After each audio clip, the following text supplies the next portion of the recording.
خواتین و حضرات، ہم آپ کو اس محفل قوالی میں خوش آمدید کہتے ہیں۔ حاضرین گرامی، عرب و عجم سے آنے والے صوفیوں، خدا شناسوں اور اہل علم کے قافلے جب بر صغیر میں پہنچے تو یہاں کی مقامی ثقافت کے حوالے سے تبلیغ اور اشاعت دین کا سلسلہ شروع ہوا۔ بر صغیر میں جن علوم و فنون کو مسلمان مشاہیر نقطۂ کمال تک لے گئے، ان میں موسیقی سر فہرست ہے، اور یہی وجہ ہے کہ جب ہم بر صغیر کی تہذیبی اور عمرانی تاریخ پر نظر ڈالتے ہیں تو آج سے تقریباً 700-800 برس پہلے کی ایک نابغہ روزگار شخصیت حضرت امیر خسرو موسیقی کی سرتال کو تن تنہا سنبھالے ہوئے ملتے ہیں۔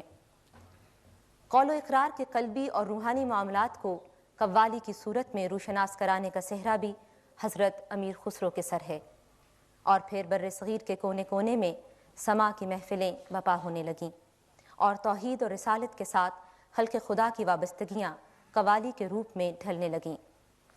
آج سے قریب آدھی صدی پہلے کی بات ہے جب جالندھر کے دو عظیم قوالوں استاد فتح علی خان صاحب اور استاد مبارک علی خان صاحب نے قوالی کے فن کو تال اور تھاپ کا ایک نیا نکھرا ہوا روپ دیا۔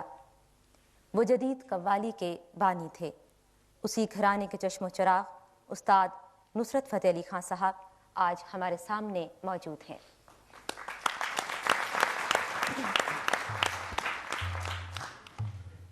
ان کے والد استاد فتح علی خان صاحب اور چچا استاد مبارک علی خان اور استاد سلامت علی خان صاحب نہ صرف قوالی بلکہ کلاسیکی موسیقی کے مایہ ناز فنکار گزرے ہیں۔ یہ جناب استاد فتح علی خان صاحب ہی تھے جنہوں نے قوالی کو ایک نئی جہت عطا کی اور اسے آسمان کی بلندیوں تک لے گئے۔ استاد فتح علی خان صاحب اور ان کے بھائی کی برسی ہر سال اپریل کے مہینے میں فیصل آباد میں منعقد ہوتی ہے، جس میں پورے ملک سے کلاسیکی موسیقی کے فنکار اکٹھے ہوتے ہیں اور 3 دن تک کلاسیکی موسیقی اور قوالی کی محفل جاری رہتی ہے۔ خراج عقیدت کی ایک ایسی ہی محفل میں جناب نصرت فتح علی خان صاحب کو استاد کا خطاب دیا گیا۔ استاد نصرت فتح علی خان صاحب 1948 میں فیصل آباد کے شہر میں پیدا ہوئے۔ کلاسیکی موسیقی کی تعلیم اپنے والد بزرگوار سے بچپن سے ہی حاصل کرنا شروع کی، لیکن قوالی کی تعلیم انہوں نے 16 سال کی عمر میں اپنے چچا استاد سلامت علی خان صاحب سے حاصل کی۔ والد صاحب کی وفات کے 2 سال بعد اپنے بڑے چچا جناب استاد مبارک علی خان صاحب کے ساتھ جوڑی کی صورت میں تقریباً 6 سال تک بے شمار محفلوں میں شرکت کی اور داد حاصل کی۔ 1971 میں حضرت دادا گنج بخش کے سالانہ عرس کے موقع پر انہیں داتا دربار سے فیض حاصل ہوا، اور یوں جناب نصرت فتح علی خان صاحب ساری دنیا میں پہچانے جانے لگے۔ ہر سال بلکہ ہر جمعرات کو داتا دربار میں محفل سما کا انتظام کرتے ہیں۔ کئی بیرونی ممالک میں اپنے فن کا مظاہرہ کر چکے ہیں اور 1987 میں پریزیڈنٹ پرائڈ آف پرفارمنس بھی حاصل کر چکے ہیں۔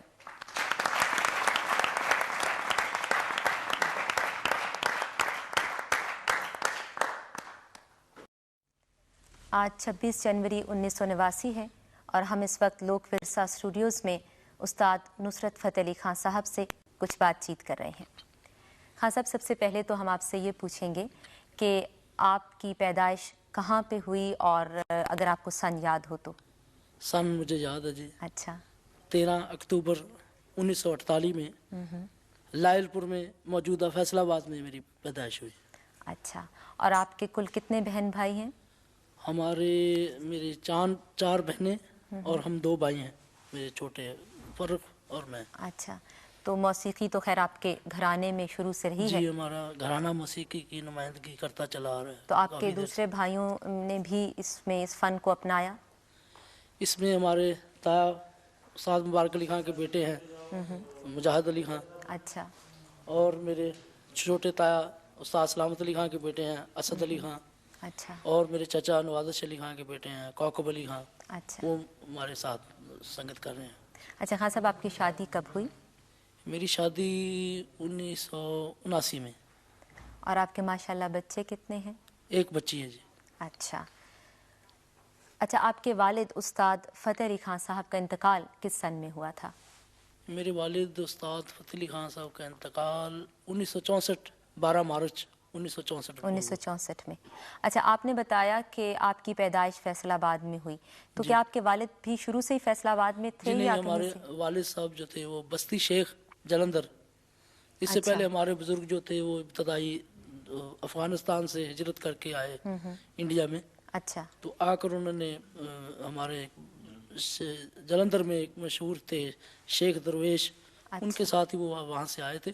تو ان کے ساتھ ہی وہ جگہ بھی ان کے نام سے منسوب ہوئی، وہیں جلندر میں. بستی شیخ درویش اس کا نام تھا. اچھا، تو جلندر میں. اور پھر آپ کے والد صاحب فیصل آباد. جی ہاں، اس کے بعد پارٹیشن کے بعد فیصل آباد میں. اچھا، تو آپ نے اپنی موسیقی کی تعلیم شروع میں کس سے حاصل کی؟ شروع میں اپنے والد استاد فتح علی خان صاحب، پہلے مجھے طبلے کی تعلیم تھی. اچھا، بچپن میں مجھے طبلے کے متعلق، لے کے متعلق تعلیم تھی. پھر اس کے بعد پھر انہوں نے بندشیں اپنے گھرانے کی جو تھی موسیقی کی انہوں نے بتائی ہمیں. اچھا، پھر ان کے انتقال کے بعد ابھی میں اس وقت سیکھ ہی رہا تھا، تو میں پڑھ بھی رہا تھا. اچھا، تو ان کے انتقال کے بعد میں نے اپنے تایا مرحوم استاد مبارک علی خان صاحب، استاد سلامت علی خان اور چچا نوازش علی خان صاحب، اچھا، ان سے میں نے تعلیم آپ نے حاصل کی. تو تقریباً کتنی دیر آپ ریاض کیا کرتے تھے؟ ریاض کا تو یہ عالم تھا کہ ہم 10 گھنٹے کم سے کم ریاض کرتے تھے. اچھا، تو ہماری ایک جگہ ایسی تھی کہ وہ اس میں وہ بیٹھ جو تھی اس میں پتہ نہیں چلتا تھا کہ کب دن چڑھ گیا کب رات ہو گئی، وہ ایسی جگہ بنی ہوئی تھی. تو بعض وقت ایسا بھی ہوتا تھا کہ صبح بیٹھے ہیں تو رات ہو گئی ہے، جب دروازہ کھل کر دیکھا تو باہر رات ہو گئی ہے. اچھا. بعض دفعہ ایسا ہوا کہ رات کو بیٹھے ہیں تو دن ہو گیا. لیکن خان صاحب ایک بچہ چاہے اس کو کتنا بھی لگاؤ کیوں نہ ہو موسیقی سے یا کسی بھی چیز سے، بہرحال بچہ ہوتا ہے اور اس کی اور بھی بہت سی چیزوں میں توجہ چلی جاتی ہے. تو کبھی آپ کے ساتھ ایسا ہوا کہ آپ اتنی دیر ریاض کرتے ہوئے تھک گئے ہوں یا آپ کا جی نہ چاہ رہا ہو؟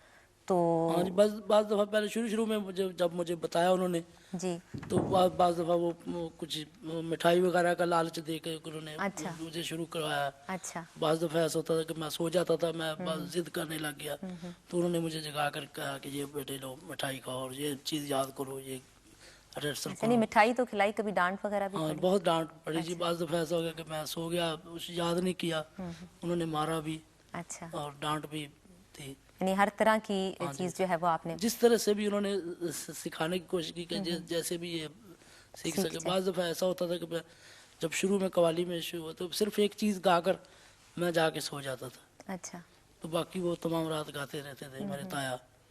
اس کے بعد پھر میں نے آہستہ آہستہ زیادہ انہوں نے شوق مجھے ڈالا، کبھی لالچ دیا کبھی، تو پھر آہستہ آہستہ میں نے آپ زیادہ دیر جو ہے وہ ریاض کرنے لگ گئے. اچھا، شروع میں جب آپ نے تعلیم حاصل کرنی شروع کی تو کلاسیکی موسیقی کی یا قوالی کی؟ جی بیک وقت دونوں چیزوں کی. اچھا، کلاسیکی موسیقی تو ہماری بنیادی چیز تو ہے نا. تو اس کے علاوہ مجھے کلام بزرگان دین کا یاد کروایا گیا کہ میرے چاچا خاص طور پر استاد نوازش علی خان صاحب نے، وہ بڑے پڑھے لکھے تھے، خود شاعر بھی تھے. انہوں نے کلام کے متعلق میرے والد صاحب نے بھی، تایا نے بھی، کہ یہ چیزیں جو بزرگوں کی چلی آ رہی ہیں، جو پرانی ٹریڈیشنل چیزیں چلی آ رہی ہیں، ان کو یاد کرو. حضرت امیر خسرو کا کلام، جامی صاحب کا کلام، حافظ صاحب کا کلام، یہ سب آپ نے شروع میں یاد کر لیا تھا. شروع میں جو پرانی چیزیں ہیں وہ یاد کرنی. اچھا، اور پھر کلاسیکی موسیقی آپ کو بنیادی طور پہ سکھائی گئی. اچھا، آپ نے تو خیر تعلیم جو ہے تقریباً اپنے خاندان کے بزرگوں سے ہی حاصل کر لی، تو کیا باقاعدہ وہ استادی شاگردی کی جو رسم ہوتی ہے وہ بھی ہوئی تھی؟ اچھا، تو اس کی کچھ تفصیل بتائیں گے کیسے ہوتی ہے وہ ترتیب ایسے ہوتی ہے کہ میں نے وہ اس میں باقاعدہ گنڈا باندھا جاتا ہے تو اور استاد خانے کے جتنے بھی رشتہ دار عزیز ہوتے ہیں ان کو مانا جاتا ہے، ان کو نذرانہ پیش کیا جاتا ہے. اور استاد خانے کی جو بچیاں ہوتی ہیں ان کو بھی نذرانہ پیش کیا جاتا ہے، اور استاد کو بھی جو اپنی حسب توفیق جو جتنی بھی ہو اس کو پیش کیا جاتا ہے، خواہ کپڑا پیش کیا جائے، خواہ کچھ بھی پیش کیا جائے. اچھا، اور اس کے بعد جو سینئر استاد بھائی ہوتے ہیں جنہوں نے پہلے استاد سے تعلیم حاصل کی ہوتی ہے ان کو بھی مانا جاتا ہے. اچھا، تو یہ رسم ہے، باقاعدہ ایک رسم جو ہے وہ ادا ہوتی ہے. اچھا، موسیقی کی تعلیم تو آپ نے حاصل کی، اس کے علاوہ آپ مدرسے یا اسکول بھی گئے؟ جی ہاں، میں نے میٹرک کی تعلیم حاصل کی. تو میرے والد صاحب تو مجھے بہت پڑھوانا چاہتے تھے اچھا وہ کہہ رہے تھے ان کی خواہش تھی کہ میں ڈاکٹر بنوں، اچھا اس کام کو میں شوقیہ طور پر کروں. اچھا تعلیم ان کا مقصد یہ تھا کلاسیکل موسیقی کی تعلیم دینے کا کہ میں اس کو شوقیہ طور پر سیکھوں، تو وہ چاہتے تھے کہ میں ڈاکٹر بنوں. اچھا مگر ان کے انتقال کے بعد مجھے فوراً اس کام میں حصہ لینا پڑ گیا. میرے تایا نے مجھے مجبور کر کے، میری بہنیں، میری ماں والدہ نہیں چاہتی تھی کہ میں یہ کام کروں. اچھا لیکن آپ کی اپنی کیا خواہش تھی؟ آپ خود مگر مجھے تو شوق بچپن سے یہی تھا. آپ کو تھا؟ میں بعض دفعہ ایسا بھی ہوتا تھا کہ میرے والد صاحب شاگردوں کو بتا رہے ہوتے تھے کہ میں چوری دروازے سے یاد کر لیتا تھا چیزیں، بعض چیزیں ایسی. تو شوق کا تو یہ عالم تھا. تو پھر میں نے 1964 میں باقاعدہ اس فن میں باقاعدہ آپ نے 1964 میں پہلی بار کہاں گایا آپ نے پہلی بار؟ سب سے پہلے تو میں نے اپنے گھر میں تو اپنے والد صاحب کی برسی پر گایا تھا. اچھا اس کے بعد جو باقاعدہ جو میں نے حصہ لیا جی وہ 1964 میں جشن بہاراں ریڈیو پاکستان لاہور میں. اچھا اور اس میں وہ مجھے کلام بھی آج تک یاد ہے، وہ فارسی کا کلام تھا حضرت امیر خسرو کا. اس کے کچھ بول؟ من بندہ یا روئے کی دیدن نہ گزارن. اچھا آپ کی عمر اس وقت کیا تھی؟ میری عمر اس وقت تقریباً 15 سال. اچھا تو کافی کم عمر ہی تھے آپ. تو کیسا آپ کو محسوس ہوا ایک بڑی اور محفل میں مجھے گا بڑی کے؟ خوشی محسوس ہوئی کیونکہ اس میں اس وقت کے بہت بڑے گائک، اس زمانے کے استادان فن اس محفل میں حصہ لے رہے تھے.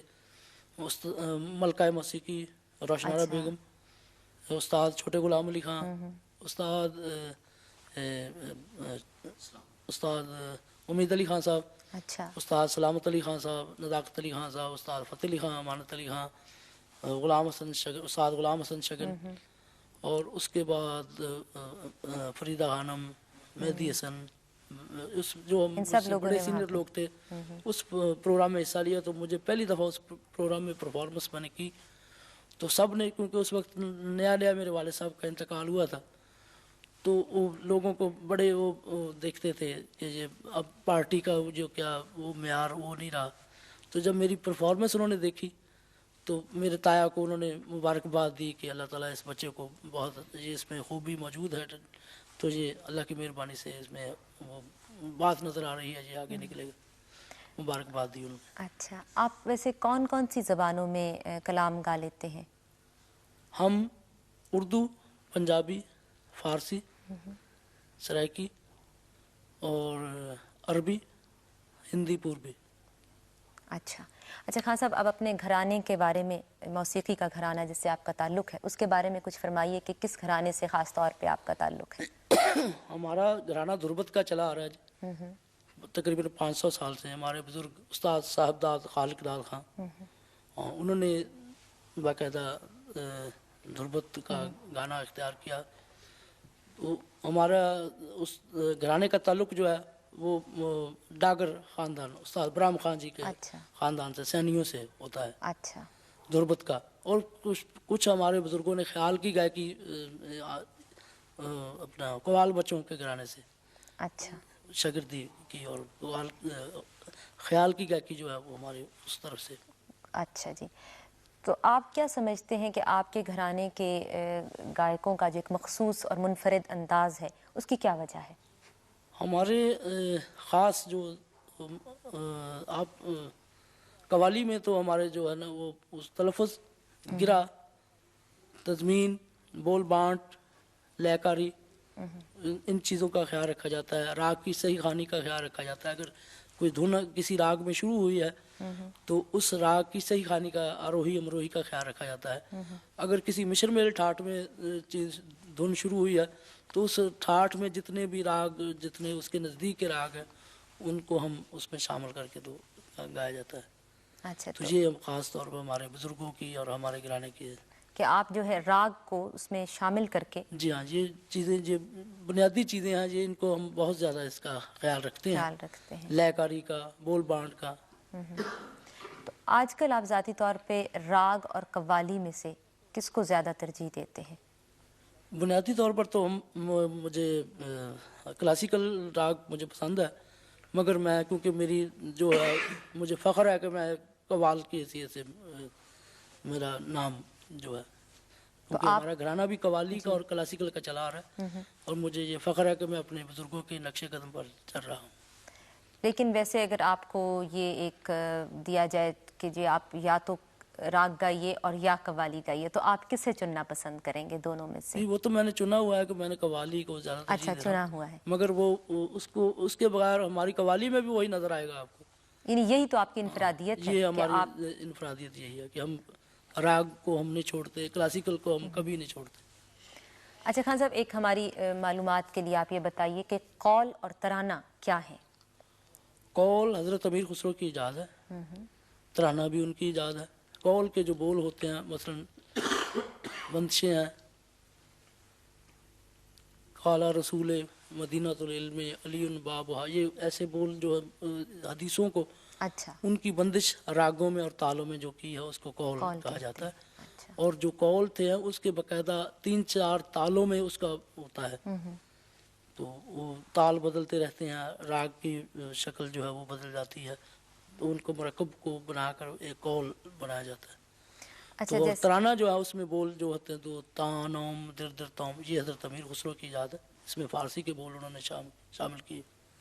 جیسے آپ نے بتایا کہ حضرت امیر خسرو کی ایجاد ہے قول اور جی ترانہ ہاں، دونوں۔ قول، کلبانہ، ترانہ، اور بھی بہت سی انہوں نے، زلف، زنجیر، جکڑ، ایسی انہوں نے چیزیں۔ تو کیا ان میں جب حضرت امیر خسرو نے ان کی ابتدا کی اس وقت سے لے کر اب تک کچھ تبدیلیاں بھی رونما ہوئی ہیں؟ کچھ تبدیلیاں ہوئی ہیں رونما، اس میں کچھ لوگوں نے بعد میں تروٹ بھی شامل کی اس میں، اچھا، اس میں طبلے کے بول بھی شامل کیے ترانے میں، اور اس کے بعد پھر ترانے کی تھوڑا سا سٹائل بدلا، کچھ شعر فارسی کے آتے رہے، کچھ تروٹ پسند کیا کچھ لوگوں نے، اور کچھ اپنے اپنے گلے کے گانے کے سٹائل سے وہ چینج ہوتا رہا۔ یعنی نئی جہتیں جو ہیں ہاں، وہ نئے اس میں راستے کچھ نہ کچھ نکالے گئے۔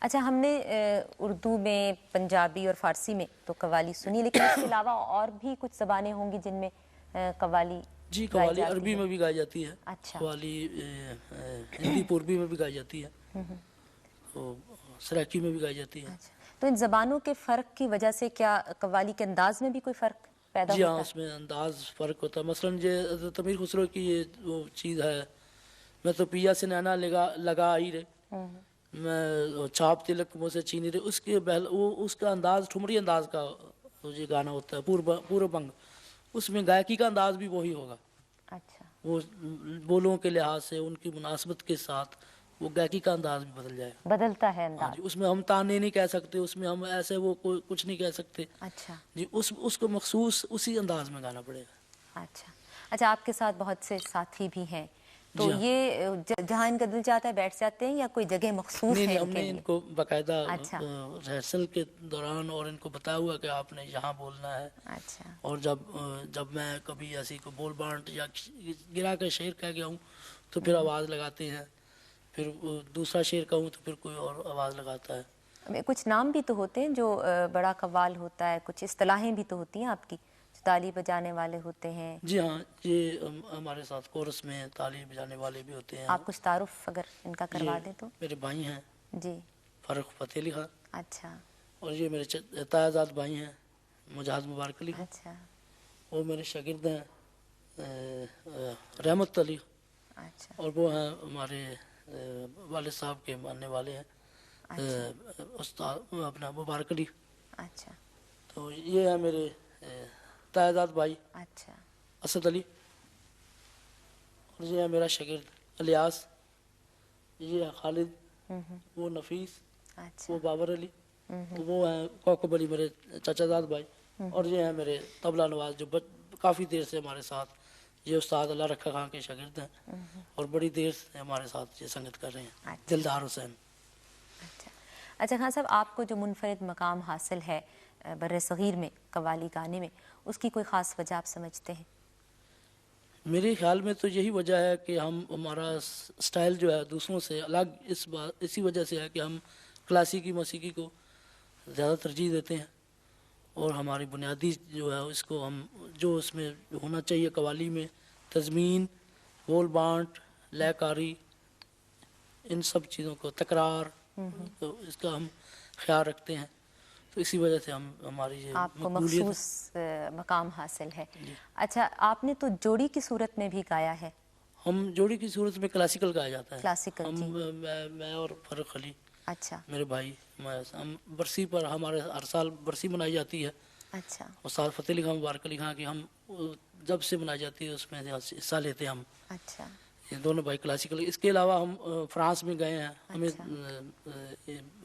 اسی سال میں، پچھلے سال میں ایک طائفہ گیا ہوا تھا یہاں سے، اچھا جس میں اور بھی قوال تھے اور آرٹسٹ تھے. غلام علی صاحب تھے اور دوسرے بٹانے خان تھے، غلام فرید صابری تھے. اور ہم کو یہاں سے کلاسیکل کے لیے بلایا گیا. اچھا اچھا تو ہم نے وہاں پرفارمنس کی، اور بلکہ اتنی مقبول ہماری پرفارمنس ہوئی کہ صبح 5 بجے ہمارا وقت تھا. اچھا تو سبھی لوگ گا چکے تھے. تو ہم نے تھوڑا سا، ہم نے کہا مختصر گائیں گے ہم. تو 15 منٹ کی ہم نے پرفارمنس پیش کی، مگر وہ ان کو اتنی اچھی لگی کہ انہوں نے ہمیں 3 دفعہ بلا کر سنا. اچھا. ویسے آپ نے کچھ استادوں کے ساتھ بھی تو جوڑی کی صورت میں گایا ہے؟ استادوں کے ساتھ صرف اپنے استاد مبارک علی خان کے اچھا، ساتھ. ان کے ساتھ گایا. ویسے کیا اچھا لگتا ہے آپ کو، اکیلے گانا اچھا لگتا ہے یا جوڑی کی صورت میں؟ نہیں، جوڑی کی صورت میں تو اچھا لگتا ہے گانا، مگر وہ کیونکہ میری پہچان جو ہے قوال کی حیثیت سے ہے، تو میں قوالی اس آپ لیے. اس پہچان کو قائم رکھنا جی. چاہتے ہیں. اچھا، آپ یہ جو گانے کے لیے کلام پسند کرتے ہیں تو آپ کے کچھ مخصوص پسندیدہ شعراء بھی ہوں گے؟ جی ہاں، پسندیدہ شعراء میں پرانے جو قدیم شعراء ہیں جی. ان میں مولانا جامی رحمۃ اللہ علیہ، حضرت امیر خسرو، حافظ شیرازی، شیخ سعدی رحمۃ اللہ علیہ. اور اردو میں پرانے مرزا غالب، استاد داغ دہلوی، اچھا، استاد قمر جلالوی، علامہ اقبال. یعنی بہت سے شعراء جو ہیں وہ تو آپ کو. اور اس کے علاوہ ہمارے پنجابی میں حضرت باب اللہ شاہ، حضرت میاں محمد بخش، خواجہ غلام فرید. اور اس کے علاوہ ہمارے پنجابی کے جو موجودہ شعراء ہیں ان میں سائم چشتی، حافظ محمد حسین، بری نظامی، اچھا. رفیق پاشا. یہ آج کل کے عام شاعر جو ہاں صاحب، گاتے ہیں. آپ کے پیر و مرشد کون ہیں؟ ہمارے پیر و مرشد جناب جن سے ہمارا روحانی تعلق ہے وہ حضرت خواجہ محمد دیوان چشتی صابری. ان سے ہمارا روحانی تعلق ہے. ہمارے خاندان کے اکثر لوگ، ہمارے بزرگ بھی ان کی بیعت تھے، ہم بھی سب، اچھا. ہمارا خاندان. یہ ہندوستان میں ایک جگہ ہے ہوشیارپور میں، یہ دسوا کے قریب، اچھا. تھلا شریف اس کو کہتے ہیں. تو وہاں ان کا مزار بھی ہے. تو ان کے سلسلے میں ہمارا جو ہے روحانی بیعت جو ہے وہ ان سے ہے. اچھا، بہت سے صوفی شعراء کے مزاروں پر منعقد ہوتی ہیں قوالی کی محفلیں، تو آپ کن کن مزاروں پر گئے ہیں اور کہاں کہاں آپ نے یہ محفلیں منعقد کی ہیں؟ محفلیں میں تو ہماری بہت ہوئی ہیں. ہندوستان میں ہمارا اتفاق ہوا ہے حضرت خواجہ معین الدین چشتی کے دربار پر جانے کا. وہ بھی، اس میں بھی تھوڑا سا میں ایک واقعہ اس میں جی سناتا ہوں ضرور. آپ کو. ایک مجھے، جب میں گا نہیں رہا تھا تو مجھے ایک خواب آیا تھا اچھا. جس میں نے ایک مزار کی زیارت کی خواب میں. تو جس مزار کا میں نے نقشہ بتایا وہ میں نے تایا جان کو بتایا. انہوں نے کہا یہ تو اجمیر شریف کا نقشہ ہے. اچھا. تو مجھے بڑی بچپن سے یہ خواہش تھی کہ میں اس مزار پر جا کر حاضری دوں. جب ہم ہندوستان گئے 1980 میں تو وہی نقشہ تھا، اسی دربار، اسی جگہ پر بیٹھ کر میں نے حاضری کی. اور خواب آپ نے کب دیکھا تھا؟ کتنے چھوٹے تھے آپ؟ خواب جب میرے والد صاحب انتقال ہوا، اچھا، اس کے بعد میں نے خواب دیکھا. تو وہاں حاضری کی جو جگہ میں نے خواب کے دوران دیکھی تھی. اچھا. اور اس کے بعد خواجہ نظام الدین اولیاء بھی حاضری دی. اور پاکستان میں ہمارا افتتاح کی محفل ہم سے ہوتی ہے حضرت دادا گنج بخش کے مزار پر. اور اس کے بعد بابا فرید الدین چشتی کے مزار پر پگڑی بردار قوالوں میں ہمارا نام ہے. اور اس کے علاوہ بہت سی درگاہیں ہیں، تونسا شریف، چشتیاں شریف، مہار شریف، سیال شریف، گولڈا شریف، سبھی درگاہوں پر حاضری کا موقع ملا ہے. ایک روایت یہ بھی ہے جی کہ قوالی کے دوران کچھ ایسا تاثر قائم ہوتا ہے کہ وجدانی کیفیت طاری ہو جاتی ہے، گانے والے پر بھی اور سننے والوں پر بھی. بالکل. آپ کے ساتھ کبھی یہ واقعہ؟ ہاں جی، کہ اکثر بعض دفعہ ایسا بھی ہوتا ہے کہ مجھے تو میں اپنے جب بعض وقت ایسی کیفیت ہوتی ہے کہ ہم اپنے فن میں ڈوبے ہوئے ہوتے ہیں، اندر سے جو بات نکلتی ہے، وہ جو علامہ اقبال کا شعر ہے، دل سے جو بات نکلتی ہے اثر رکھتی ہے، جو جب ہم اپنے فن میں ڈوب کر کوئی چیز پیش کرتے ہیں تو اس کا سامعین پر اثر ہوتا ہے۔ بعض دفعہ ایسا ہوا کہ کسی بزرگ کے کلام پر، بڑے بڑے بزرگوں کو دیکھا ہے، کیف ہو گیا، وجد ہو گیا، ساری محفل رو رہی ہے، اور اس وقت ہمیں بھی ہماری بھی وجدانی کیفیت۔ کوئی واقعہ آپ کو یاد ہے ایسا کہ سننے والوں پر کوئی خاص طور پر ایسی کیفیت طاری ہوئی ہو کہیں پر؟ یہ پچھلے سال کا واقعہ ہے کہ ہم نے وہ ایک شعر پڑھ رہے تھے، وہ داتا صاحب کو پنجابی کا شعر تھا، دکھ رج رج داتا نو سنائیے میلے نے بچھڑ جانا۔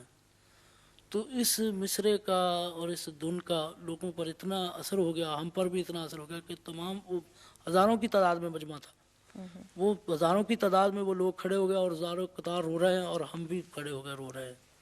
تو اتنی کیفیت، تاثر کی کیفیت۔ ہاں جی۔ ویسے آپ تو بہت سے دوسرے ممالک میں پاکستان سے باہر بھی گئے ہیں، جی ہاں، کہاں کہاں آپ کا جانا ہوا؟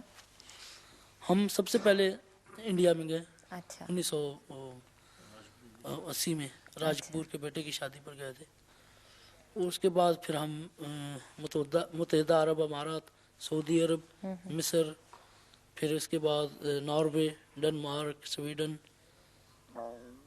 انگلینڈ، ہالینڈ، بیلجیم، فرانس اور کینیڈا۔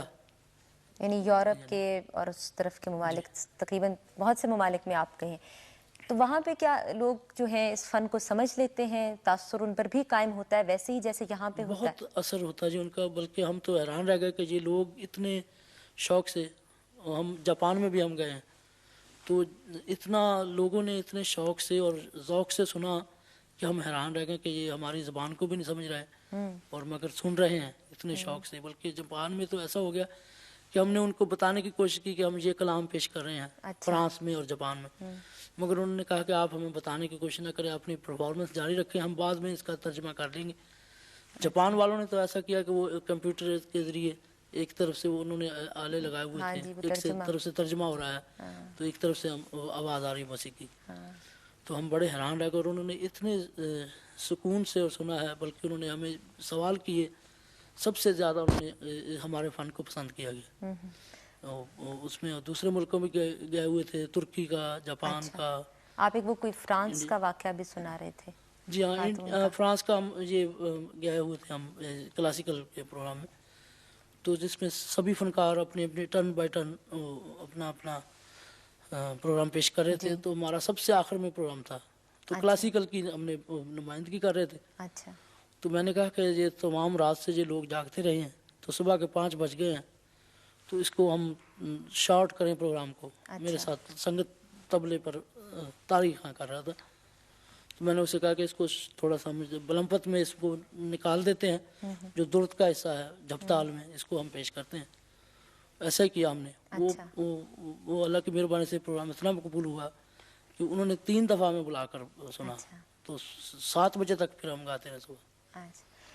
ویسے خان صاحب، یہ قوالی میں ایک خاص بات یہ سمجھی جاتی ہے کہ عارفانہ کلام ہی گایا جاتا ہے، تو کیا یہ ضروری ہے؟ جی ہاں، یہ اس کی بنیاد یہی ہے۔ قوالی کا جو مقصد، اس کو بنانے کا مقصد یہ تھا کہ اس میں بزرگان دین کا کلام پیش کیا جائے جس کا تعلق ڈائریکٹ روح سے ہے، روح کی پاکیزگی جس کو ملے۔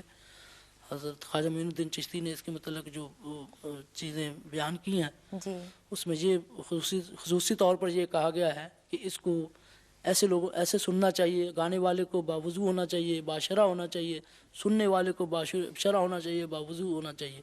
تو پھر اس کا تعلق جو ہے نا، اس کی بلکہ انہوں نے تو یہ کہا تھا کہ ولایت کی منزلیں جو ہے نا، جو برسوں کی ریاضت سے طے نہیں ہوتی، وہ قوالی کے دوران چند لمحوں میں وہ طے ہو جاتی ہیں۔ اچھا، تو پھر ایک طرف یہ بات ہے جو آپ کہہ رہے ہیں، اور دوسری طرف ہم فلمی قوالی کو دیکھتے ہیں، اس کے بارے میں آپ کا کیا خیال ہے؟ یہ اس نے ہمارے فن کو کافی نقصان پہنچایا ہے، کیونکہ یہ اپنے اصلی جو اپنے مسلک سے وہ ہٹ گئے ہیں۔ اس میں وہ عورتیں قوالی کرتی ہیں، بلکہ اس ہمیں خصوصی طور پر منع کیا گیا ہے کہ عورتوں کی قوالی سننی بھی نہیں ٹھیک، اور بلکہ ان کو نہیں، اس فن میں نہیں حصہ لینا چاہیے، کیونکہ اس کا تعلق مذہبی رنگ ہے اس میں۔ اچھا، تو خاص طور پر فلموں کی وجہ سے غلط تاثر قائم ہو دیا رہا ہے گیا آپ کے خیال میں. آپ کو استاد کا خطاب کہاں پر ملا تھا اور کس نے دیا تھا؟ استاد کا خطاب تو مجھے پہلے ہمارے والد صاحب کی برسی پر، جس میں بڑے بڑے فنکار حصہ لیتے ہیں، اچھا. بڑے بڑے اچھے لوگ آتے ہیں، اس میں میں نے کلاسیکل پیش کیا. تو اس میں انہوں نے استاد کا مجھے کہا گیا کچھ لوگوں نے، تو مجھے باقاعدہ طور پر وہاں لاہور میں ایک محفل ہوئی تھی اپنا، وہاں اس میں بڑے بڑے تمام اساتذہ فن اس میں تھے. استاد سلامت علی خان، استاد فتح علی خان، استاد چھوٹے غلام علی خان، استاد غلام حسن شگن، جتنے بھی لاہور کے میوزک ڈائریکٹر سبھی لوگ گانے بجانے والے میرے ساتھ. طبلے پر سنگت استاد میاں شوکت حسین خان نے کی، اور 2.5 گھنٹے میں نے کلاسیکل پیش کیا. اس کے بعد پھر انہوں نے باقاعدہ مجھے اعزاز استاد فن کر دیا، تو اس کے بعد مجھے استاد خطاب مل گیا. موسیقی کی مختلف اصناف جیسے خیال کی گائیکی، کلاسیکی موسیقی کی جو اصناف ہیں، آپ کے کچھ پسندیدہ گائک بھی ہوں گے، تو خیال کی گائیکی میں کچھ نام آپ ہمیں بتائیے، ہندوستان پاکستان دونوں میں. خیال کی گائیکی میں مجھے ہندوستان میں استاد امیر خان، استاد بڑے غلام علی خان صاحب، اچھا. اور پاکستان میں استاد چھوٹے غلام علی خان صاحب، استاد سلامت علی خان صاحب. اچھا. اور دھرپد کی گائیکی میں؟ دھرپد کی گائیکی میں ہمارا استاد خانہ جن کا ہمارا تعلق ہے، اور ڈاگر برادران، ان کو میں نے سنا ہے، بلکہ میں نے سامنے سے نہیں سنا، ان کی ریکارڈنگ سنی ہے میں نے ریڈیو پر. ان کا سٹائل گانے کا انہوں نے آپ کو متاثر کیا. جی ہاں. غزل کی گائیکی میں تو ہمارے یہاں بہت سے نامور گلوکار موجود ہیں، آپ کے کوئی پسندیدہ نام؟ غزل کی گائیکی میں ہمارے استاد مرحوم استاد برکت علی خان کے بعد جی مہدی حسن، جی، فریدہ خانم اور غلام علی. اور غلام علی. اچھا. اور قوالی کی گائیکی میں؟ قوالی کی گائیکی میں میں ذاتی طور پر متاثر اپنے والد استاد فتح علی خان صاحب سے. اچھا. ان کا زیادہ مجھے سٹائل پسند ہے اور ان سے متاثر ہوں. ان سے آپ متاثر ہیں. ابھی تک تو ہم نے بات کی اپنی روایتی اور کلاسیکی موسیقی کی، لیکن یہ جو آج کل کی موسیقی ہے جس کو ہم مغرب زدہ موسیقی کہہ سکتے ہیں، اس کے بارے میں آپ کا کیا خیال ہے؟ مگر موسیقی تو موسیقی ہوتی ہے اپنی جگہ، اس کو اچھی ترتیب سے ہم نے وہاں بھی سنا، جا کے بڑے بڑے اچھے پاپ سنگروں کو بھی سنا، جا کے سننے کا موقع ملا. ان میں کچھ ہمیں اچھا بھی لگا، کچھ ایسی انہوں نے دھنوں بھی پیش کی جن کے ساتھ انہوں نے ہمارا سٹائل بھی تھا، اس میں ہمیں سننے کا موقع ملا. موسیقی اپنی جگہ ہر طرح کی موسیقی اچھی اگر موسیقیت ہو اس کے اور اس میں اگر سیکھ کر اس کو کیا جائے تو وہ اچھی ہے. لیکن ایک عام تاثر یہ بھی پایا جاتا ہے کہ آج کل کیونکہ دنیا اتنی تیز رفتاری سے چل رہی ہے، ہر ایک کے پاس اتنا وقت نہیں ہوتا کہ وہ باقاعدہ محفلوں میں بیٹھے اور کلاسیکی موسیقی کو سمجھے اور پھر اس کا مزہ لے سکے، اس لیے لوگ مغربی موسیقی کی طرف زیادہ ان کا رجحان ہوتا جا رہا ہے. اور یہ خیال ہے، خدشہ ظاہر کیا جا رہا ہے کہ شاید کچھ عرصے کے بعد مغربی موسیقی جو ہے وہ ہماری کلاسیکی موسیقی کی جگہ لے لے گی یا کلاسیکی موسیقی ختم ہو جائے گی. انشاءاللہ ایسا نہیں ہوگا، کیونکہ موسیقی تو ختم نہیں ہو سکتی کلاسیکی، مگر یہ میں اس میں میری ذاتی جو رائے ہے وہ میں پیش کروں گا کہ جو ہمارے استادان فن ہیں ان کو اپنے گانے کا سٹائل تھوڑا سا چینج کرنا چاہیے، کیونکہ اس وقت لوگوں کے پاس اتنا ٹائم نہیں ہے کہ وہ اتنی لمبی گائیکی سن سکیں، کیونکہ وہ گھنٹہ 2 گھنٹے بلمپت ہو جاتی ہے، اس میں پھر وہ لوگوں کو نہیں پتہ چلتا. اس کو گانا سنانے کا ایک مخصوص سٹائل ہونا چاہیے جس سے لوگوں کو وہ زیادہ توجہ قائم ہو. تو کم کریں اس کو اور گانے کے اس طریقے سے پیش کریں کہ لوگوں کو سننے کے ساتھ اس میں دلچسپی پیدا ہو. اس لیے آپ سمجھتے ہیں کہ موسیقی کے مستقبل کو پاکستان میں بہتر بنایا جا سکتا ہے. آپ اس سلسلے میں ذاتی طور پر کچھ کوشش کر رہے ہیں، آپ کے شاگرد ہوں گے، کچھ سکھاتے ہیں آپ؟ جی ہاں، ہمارے اس شاگردوں میں بڑے بڑے قوال حضرات بھی ہیں اور بڑے بڑے گائک بھی ہیں. ہمارے والد صاحب کے شاگردوں میں قوالی کے شاگرد بخشی سلامت بڑی مشہور پارٹی تھی، رشید فریدی، آغا بشیر، اچھا جی اس کے علاوہ اور بھی بڑے بڑے قوال ہمارے شاگردوں میں. کوئی ایسا نیا گلوکار جس کا آپ نام لینا پسند کریں گے جو آپ سمجھتے ہیں کہ کلاسیکی موسیقی کو یا قوالی کے فن میں نام پیدا کرے گا؟ میں آپ کو بتا رہا ہوں کہ ہمارے بزرگوں نے کئی ایسے لوگوں کو بتایا جو بڑے بڑے آگے نکلے ہیں. اچھا بلکہ بڑے اس میرے بزرگوں سے فن کا استفادہ استاد سلامت علی خان نے بھی حاصل کیا، اور ہمارے گھرانے نے بہت سے کلاسیکل کے نمائندے دیے ہیں۔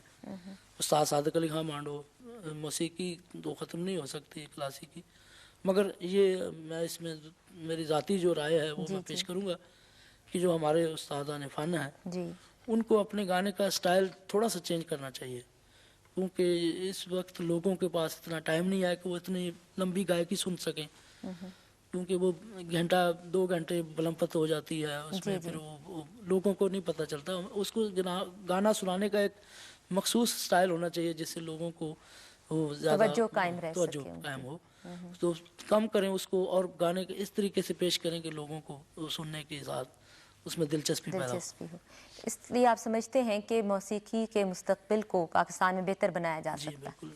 آپ اس سلسلے میں ذاتی طور پر کچھ کوشش کر رہے ہیں، آپ کے شاگرد ہوں گے، کچھ سکھاتے ہیں آپ؟ جی ہاں، ہمارے اس شاگردوں میں بڑے بڑے قوال حضرات بھی ہیں اور بڑے بڑے گائک بھی ہیں۔ ہمارے والد صاحب کے شاگردوں میں قوالی کے شاگرد بخشی سلامت بڑی مشہور پارٹی جی تھی، جی رشید فریدی، آغا بشیر، اچھا، جی اس کے علاوہ اور بھی بڑے بڑے قوال ہمارے شاگردوں میں۔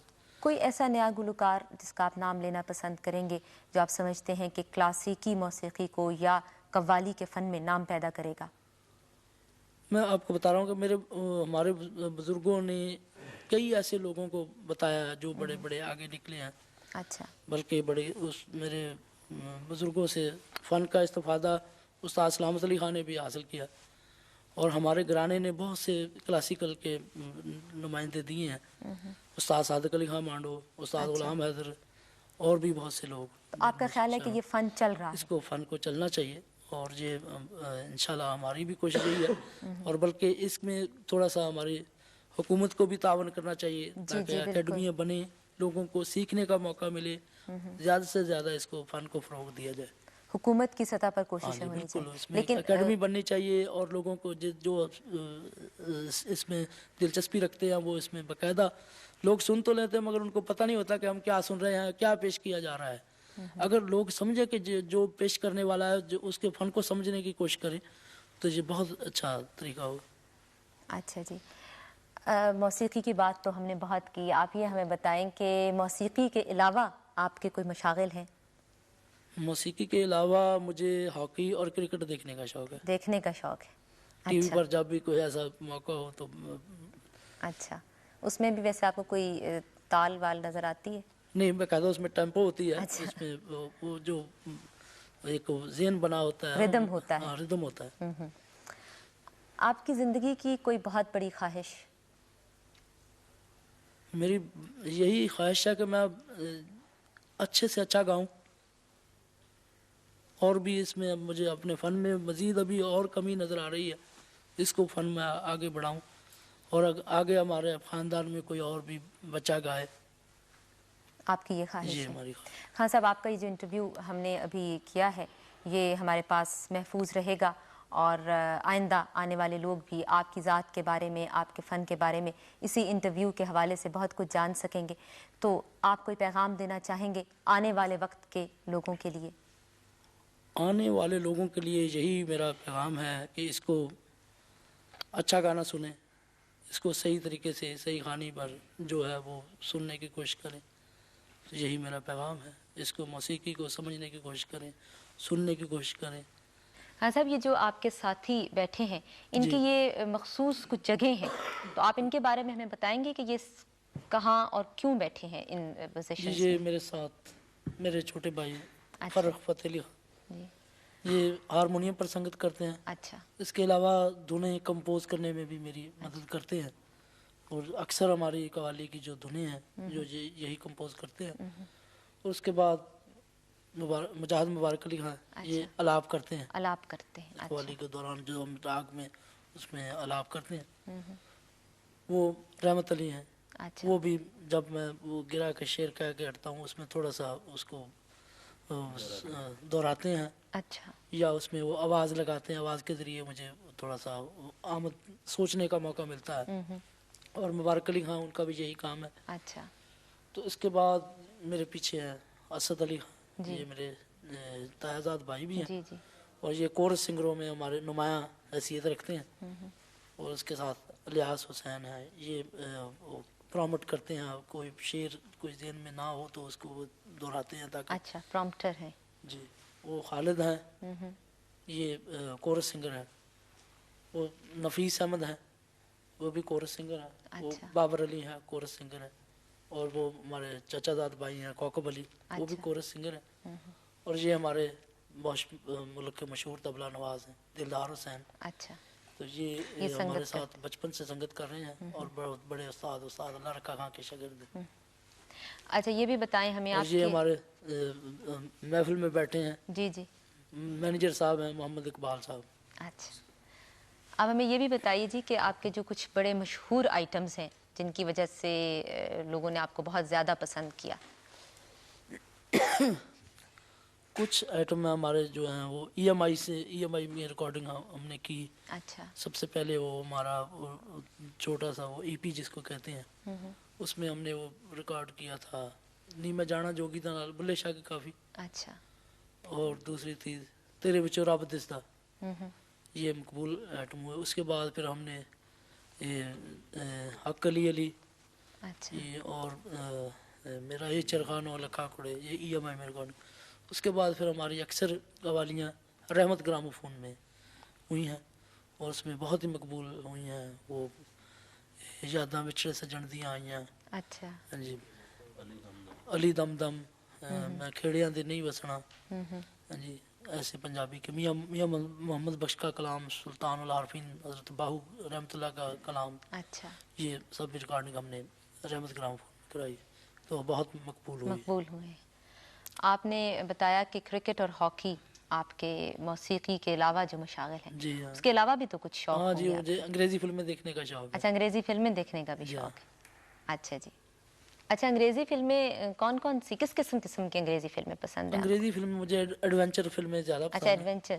اور بلکہ ہم نے ایک فلم میں, ہالی ووڈ کی فلم میں, وہ اس میں گایا بھی ہم نے انگریزی میں. جی ہاں, اچھا, وہ اس میں ایک فلم بن رہی تھی ان کی مذہبی فلم ہالی اچھا ووڈ سے, اچھا, the last temptation of Christ. اچھا اچھا, اس میں میں نے باقاعدہ اس میں بیک گراؤنڈ پر آوازیں لگائی ہوئی ہیں. 3 فنکار ہیں, وہ ایک پیٹر جان انگلینڈ کے بڑے مشہور فنکار ہیں, ایک یوسف ہیں وہ ایسٹ افریقہ کے ہیں. انہوں نے اور میں نے تینوں نے مل کر وہ گایا ہوا. جب حضرت عیسیٰ کو سولی پر لٹکایا جاتا ہے تو بیک میں جو آواز ہے وہ میری ہے. اچھا اچھا اچھا, یہ تو پھر بڑا دلچسپ تجربہ ہوگا آپ کے لیے. اچھا, مجھے ابھی تھوڑی دیر پہلے پتہ چلا ہے کہ آپ کی کوئی غزلوں کی کیسٹ بھی. جی ہاں, غزلوں کی ہماری 2 کیسٹ میں نے سولو گایا. جب ہم باہر گئے ہیں انگلینڈ میں, کچھ لوگوں نے کہا کہ یہاں آرٹسٹ انڈیا سے آتے ہیں وہ بھی سولو گاتے ہیں, آپ سولو گا سکتے ہیں. میں نے کہا ہاں گا سکتے ہیں, ایسے کوئی ایسا مسئلہ نہیں ہے. تو میں نے وہ گائے وہاں غزلیں, تو بہت مقبول ہوئی. اس کے بعد میں نے باقاعدہ رحمت گراموفون سے ریکارڈنگ کی غزلوں کی. 2 کیسٹیں تو ہماری مارکیٹ میں آئی ہیں, وہ اس میں بہت مشہور آئٹم ہوئے ہیں. اچھا, سن چرخے دی مٹھی مٹھی کوک, اور ہو جاوے جے پیار تو سونا بھول جاندہ. اچھا جی, اس کے بعد پھر وہ دوسری ساغر صدیقی کی میں تلخی حجاز سے گھبرا کے پی گیا. پھر دوسری ایک اور کیسٹ آئی, اس میں وہ ہوتا میں خیال ہوں کسی اور کا, مجھے سوچتا کوئی اور ہے. تو اس میں پنجابی کی دھن تھی ڈھول مائیا ڈھول مائیا, وہ بڑے مقبول ہوئے. اس کا مطلب ہے کہ اب ایک اور آ رہی ہے تیسری کیسٹ بھی مارکیٹ میں قریب. اچھا, تو کوئی موسیقی کا کوئی میڈیم کوئی صنف رہ نہیں گئی ہے شاید جی, آپ میں نے نے جو, وہ تب انگریزی بھی آپ نے گا لیا. ہاں جی, انگریزی وہ ایک نئی ایک کیسٹ بن رہی ہے جس میں پوری ورلڈ کو وہ تقسیم کریں گے کیسٹ. اس میں انہوں نے باقاعدہ ایک سوال کیا تھا کہ کیا آپ ہماری مغربی اپنا مغربی سازوں کے ساتھ گا سکتے ہیں. اچھا, میں نے کہا کیوں نہیں گا, میری ایک لیٹسٹ وہ کیسٹ ریلیز ہونے والی ہے, وہ لانگ پلے. اچھا, تو باقاعدہ وہ برمنگھم میں ریکارڈنگ ہوئی اس کی, جس میں وہ اللہ جوگی نال جانا, علی علی, یہ مشہور آئٹم جو تھے, لال میری پت رکھیو بلا, یہ ان کے آرکیسٹرا پہ. جی, ان کے آرکیسٹرے پہ ابھی ریکارڈنگ کی ہم نے, اور ابھی ریلیز ہونے والی ہے, اپریل میں ریلیز ہوگی. اچھا, بہت شکریہ جی. شکریہ.